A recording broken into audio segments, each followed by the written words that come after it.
সুপ্রিয় শিক্ষার্থী, আপনাদের সবাইকে স্বাগতম জানাচ্ছি পাইথন বাংলা ভিডিও টিউটোরিয়ালে। আমাদের আজকের বিষয় হচ্ছে সাব মেথড।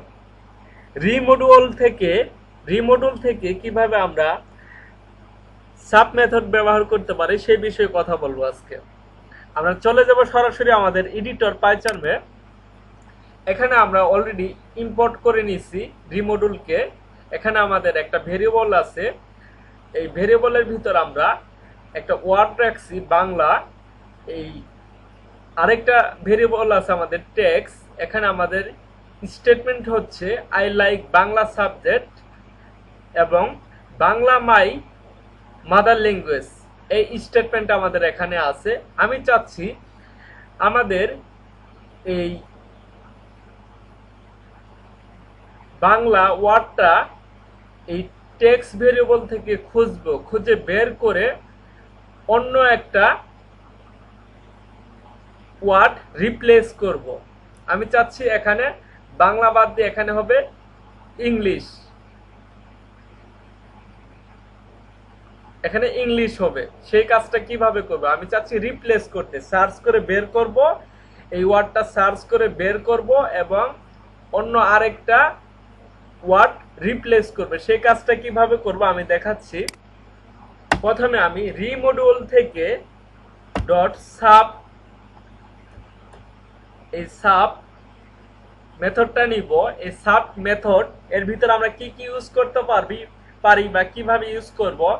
প্রথমে হচ্ছে আমাদের প্যাটার্ন। এই প্যাটার্নটা কি? আমাদের এই বুক ভেরিয়েবলটা হচ্ছে আমাদের প্যাটার্ন, মানে যে ওয়ার্ডটা আমরা খুঁজে বের করব। এরপর হচ্ছে রিপ্লেস, আমরা কোন ওয়ার্ডের সাথে রিপ্লেস করতে চাচ্ছি বা কোন ডিজিট বা কোন সিম্বলের সাথে আমরা রিপ্লেস করতে চাচ্ছি সেটা দিতে হবে। এরপর হচ্ছে স্টেটমেন্ট, কোন স্ট্রিং এর সাথে আমরা রিপ্লেস করতে চাচ্ছি। আমরা চাচ্ছি এই টেক্সট এর ভিতর যে স্ট্রিং আছে এর সাথে আমরা রিপ্লেস করতে চাচ্ছি। এরপর হচ্ছে কাউন্ট, এই কাউন্টের ভিতরে আমরা দিতে পারি যে আমরা কতবার রিপ্লেস করব। আমি প্র্যাকটিক্যালি দেখাচ্ছি। আমি চাচ্ছি এই বুক যে প্যাটার্ন আছে এখান থেকে এই বাংলাকে খুঁজবে,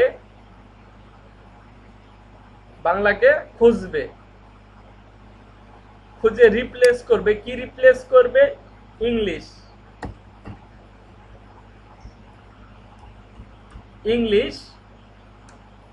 এরপর এই খুঁজে বের করে বাংলার পরিবর্তে রিপ্লেস করবে ইংলিশ। কোথা থেকে? কোন স্ট্রিং থেকে খুঁজে বের করবে? এই টেক্সট, এই ভেরিয়েবল থেকে খুঁজে বের করবে। যেহেতু এটা একটা স্ট্রিং রিটার্ন করবে, আমরা এটা একটা ভেরিয়েবলের ভিতর রাখবো text1 নামে। এখন যদি আমি এই text1 প্রিন্ট করি, text1, তাহলে আমাদের কি আসে আমি এখানে আপনাদের দেখাচ্ছি। I like English subject, English my mother language. আমাদের এখানে কি ছিল? I like Bangla subject, Bangla my mother language. এখানে কি হচ্ছে? এখানে বুক, এই বুক এর ভিতর আছে বাংলা ওয়ার্ডটা সার্চ করবে। কোথায় সার্চ করবে? এই টেক্সট, এই স্টেটমেন্টের ভিতর সার্চ করবে। সার্চ করে যদি পায় তাহলে আমাদের রিপ্লেস করবে। এই বাংলা আছে, এই বাংলাটা হয়ে যাবে ইংলিশ, এই ওয়ার্ডটা রিপ্লেস হবে। ঠিক এটাই হচ্ছে এখানে আমাদের, এখানে রিপ্লেস হচ্ছে। এখানে আমরা আরেকটা জিনিস ইউজ করতে পারি, আমরা জানি কাউন্ট কতবার রিপ্লেস করবে। আমি দিচ্ছি একবার, যেহেতু আমাদের এই ওয়ার্ডটা দুইবার আছে 1 2, এখানে রিপ্লেস করবে একবার। এখন যদি আমি দেখি এখানে আমাদের এখানে চলে আসছে আই লাইক ইংলিশ সাবজেক্ট। এরপর আরেকটা যে বাংলা ওয়ার্ড, এটা আমাদের রিপ্লেস করেনি, কারণ আমরা এখানে কাউন্ট করে দিছি একবার। যদি এখন 2 দেই তাহলে আমাদের এখানে দুইবার কাউন্ট হবে। এখানে দুইবারই এখানে আমাদের রিপ্লেস হয়ে গেছে। এখন শুধু ওয়ার্ড না, আমরা যে কোনো ডিজিট আমি দিচ্ছি 100, যে কোনো ডিজিট এখানে দিচ্ছি আমি 100,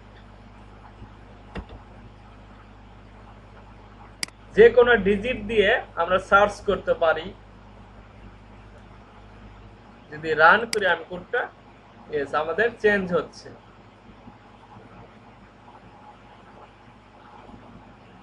এখানে যদি আমি 200 দেই, 100 এর পরবর্তীতে আমাদের চেঞ্জ হবে 200। কোডটা রান করতেছি, ইয়েস 200 এখানে চলে আসছে। যদি একবার দেই আমাদের শুধু এই একবার চেঞ্জ হবে, এখানে এখানে চেঞ্জ হয়নি আমাদের।